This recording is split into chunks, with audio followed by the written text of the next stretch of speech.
নমস্কার বন্ধুরা, আমি সানুদি রান্নাঘরে আপনাদের সবাইকে জানাই স্বাগত। চলে এসেছি বন্ধুরা, আবারও আমরা নিত্য নতুন একটি রেসিপি নিয়ে। বন্ধুরা, আজ আমরা বানাবো ঘরের বানানো চালের গুঁড়ো দিয়ে ভাপা পিঠা। এখানে আমি 1 বাটি চালের গুঁড়ো নিয়েছি, আর এটা সিদ্ধ চালের গুঁড়ো। দিয়ে দিচ্ছি পরিমাণ মতো নুন আর চালের গুঁড়ো ভালো করে মিশিয়ে নিচ্ছি।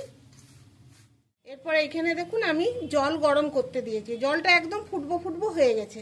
গ্যাসটা অফ করে দিচ্ছি। এরপর এইখান থেকে আমি গরম জল নিয়ে আর চালের গুঁড়োটা মাখবো। খুব গরম আছে, হাত দিয়ে তো মাখা যাবে না। আমি একটা খুন্তি নিয়েছি, এই খুন্তিটাই করে আমি মিশিয়ে দিচ্ছি।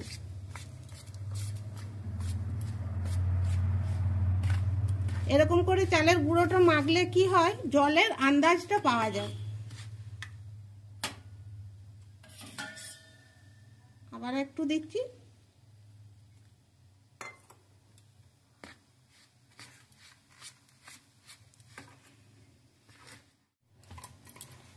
এরপর এই দেখুন ভালো করে আমি মেখে নিচ্ছি।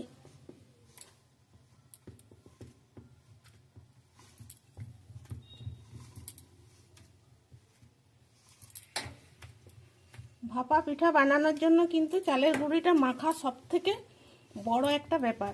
মানে যত ভালো করে চালের গুঁড়োটা মাখা যাবে, তত পিঠা কিন্তু সুন্দর হবে তৈরি।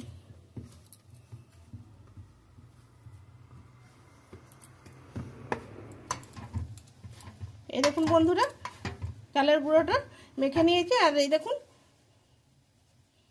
খুব একটা আমি নরম করিনি, আমি একটু শক্তর দিকে রেখেছি। কিন্তু এটা আমি 10 মিনিটের মতো রেখে দিচ্ছি একটু ঢাকা দিয়ে।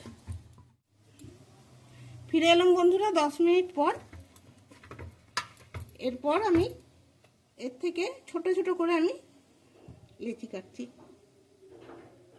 এরকম ছোট ছোট।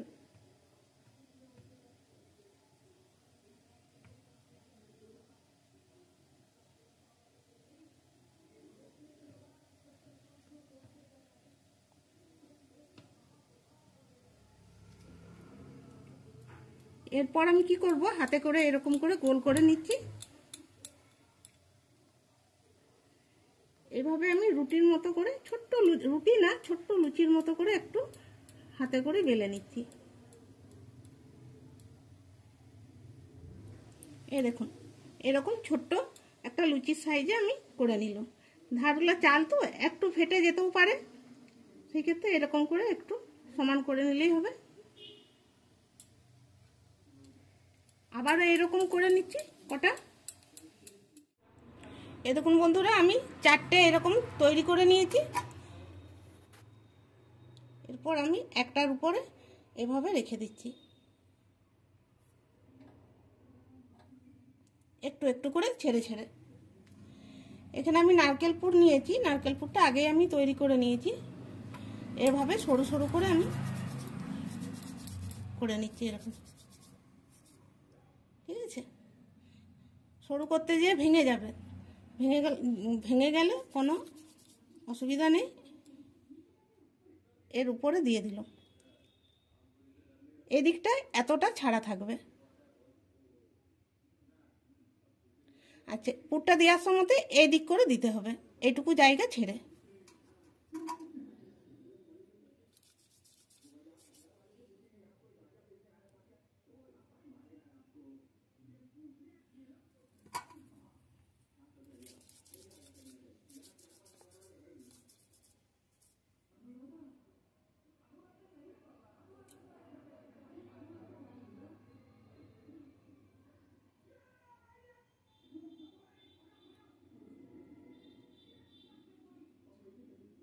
এরপর দেখুন, যেটা আমি আগে দিয়েছি সেই দিক দিয়ে এইভাবে আমি তুলে গুঁড়িয়ে নিচ্ছি। হালকা হাতে গুঁড়াতে হবে, এগুলো সরেই যাবে, হাতে করে একটু ঠিক করে দিতে হবে।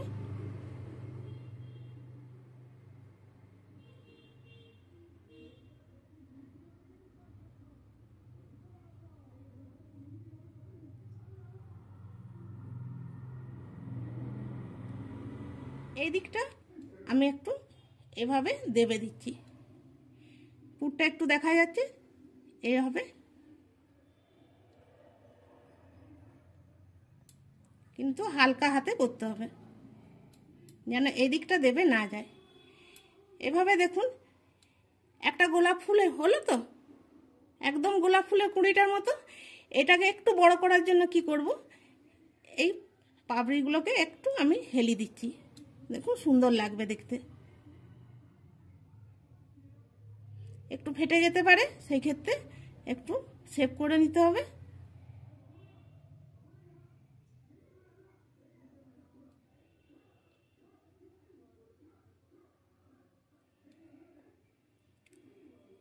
দেখুন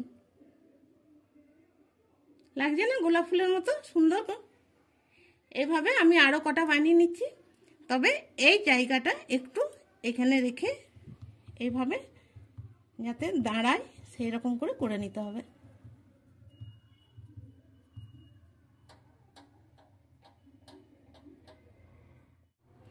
এই দেখুন বন্ধুরা, এইভাবে আমি কটা পাকিয়ে নিয়েছি।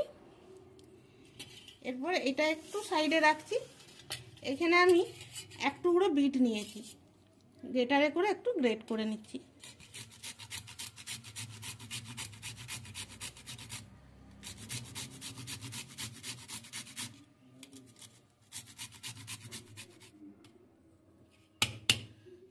গ্রেট করে নিয়েছি।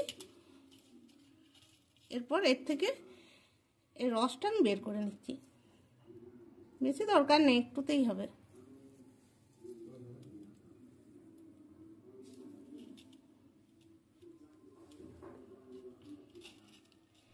এরপর আমি কি করব, এখানে এই যে বিটের রসটা আমি হালকা হালকা করে এভাবে আমি দিয়ে দিচ্ছি, দেখতে সুন্দর লাগার জন্য।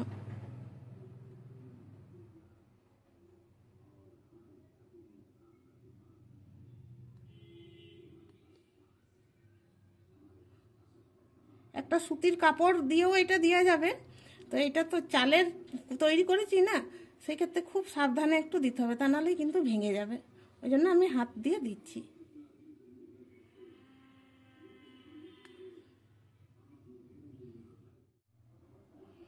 এই দেখুন বন্ধুরা, সবগুলোতে আমি এইভাবে লাগিয়ে নিয়েছি, আর কত সুন্দর লাগছে দেখতে দেখুন। আর ছোট বড় আমি সব রকম সাইজেরই বানিয়েছি, আপনারা পছন্দ মতো করে বানাবেন। বন্ধুরা, এখানে আমি জল বসিয়েছি, একটা ছিদ্র থালা নিয়েছি, থালাটাতে তেল বুলিয়ে নিয়েছি। এরপর একে একে গোলাপ পিঠাগুলো আমি ভাপতে দিয়ে দিচ্ছি।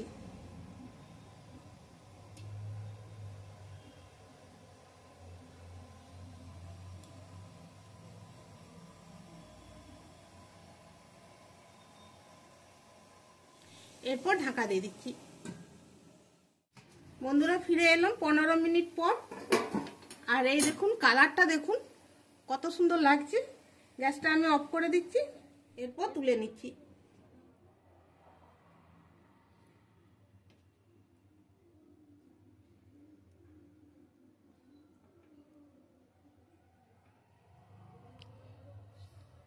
কত সুন্দর লাগছে দেখুন বন্ধুরা।